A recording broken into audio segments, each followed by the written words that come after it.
first, we are following breaking news at 4. The Department of Justice unsealing the grand jury indictment against former President Donald Trump. The indictment is in connection with the handling of classified documents he took from the White House and kept at his Mar-a-Lago estate. We have team coverage. Our Terry Parker is in front of the federal courthouse in Miami, and our co-anchor Todd McDermott is outside of Mar-a-Lago. Todd? Across the water here at Mar-a-Lago.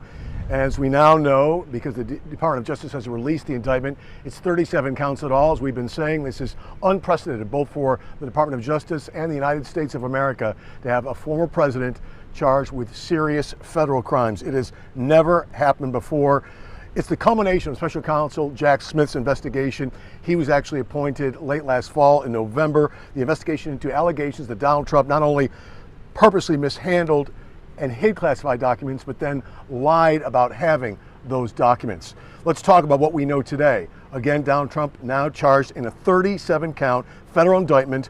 Most, 31 of them, regard illegal handling of those highly classified materials. He also faces a count of conspiracy to obstruct justice. Conspiracy would mean that someone else is involved, someone else is charged. We'll have more on that in just a few minutes. According to documents, Mr. Trump stored boxes in various locations at the Mar-a-Lago estate, including the ballroom, a bathroom, the shower, and again, other places as well. Prosecutors say in May 2021, Donald Trump brought some of those boxes to his Bedminster Golf Club in New Jersey. Trump admitted knowing he had classified documents with him at Mar-a-Lago after leaving the White House. And in an audio recording, Trump is heard saying he, as president, quote, "I could have declassified, but now I can't," aware of the law. Last year, the former president and the National Archives were locked in a months-long dispute over whether he returned all government records as required by law. The indictment raised that at one point he asked, "What if we just ignore that subpoena?" A federal judge later authorized an FBI search of Mar-a-Lago, which turned up more than 100 classified records. That was last August. Just think, almost a year ago now. Donald Trump has continued to deny any allegations of wrongdoing. Today we heard from Special Counsel Jack Smith. Laws that protect national defense information are critical for the safety and security of the United States, and they must be enforced. Violations of those laws put our country at risk. Adherence to the rule of law is a bedrock principle of the Department of Justice, and our nation's commitment to the rule of law sets an example for the world. We have one set of laws in this country, and they apply to everyone. And again, as we told you last night at 11 o'clock and earlier during breaking news, Donald Trump will be summoned to the federal courthouse in Miami at 3 p.m. Tuesday. That's where we find our Terry Parker to talk about what's next for the former president. Terry? Todd, this Miami federal courthouse is where former President Donald Trump will appear Tuesday afternoon to be formally arraigned on that 37-count criminal indictment, which was just unsealed this afternoon after being handed up by a grand jury here last night. As you've heard, Mr. Trump says he is innocent of concealing those classified documents and the other charges. When he appears in Miami federal court Tuesday, he will be formally arraigned on the 37 counts pending against him, and he will likely plead not guilty. The judge assigned initially to the case, Aileen Cannon, was appointed by Trump and made several rulings favorable to him on the case during the initial investigation seeking to retrieve the documents. She will likely allow Trump to return home to Mar-a-Lago and prepare for trial, with some possible conditions on his release, such as what is he allowed to say publicly and perhaps some international travel restrictions.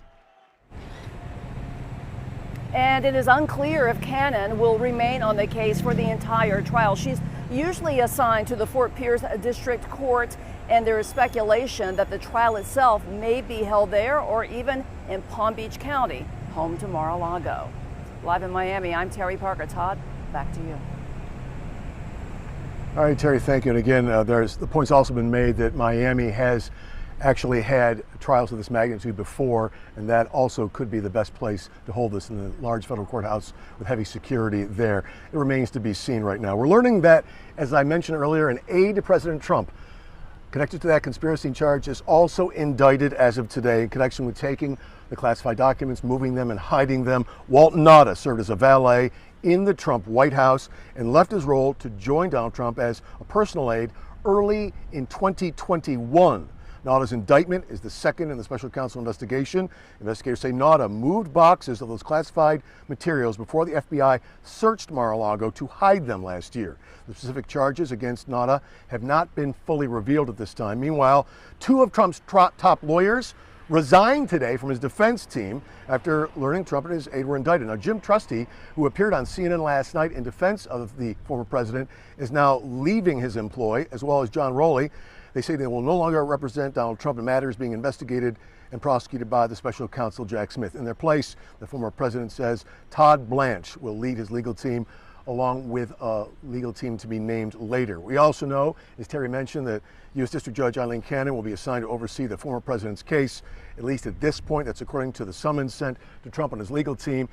That would mean that Cannon could oversee a case in which she might end up handing down a sentence at some point, but it is unclear right now if she would actually oversee the entire trial, if it should ever get that far. She was previously reprimanded by a higher court for giving the former president preferential treatment.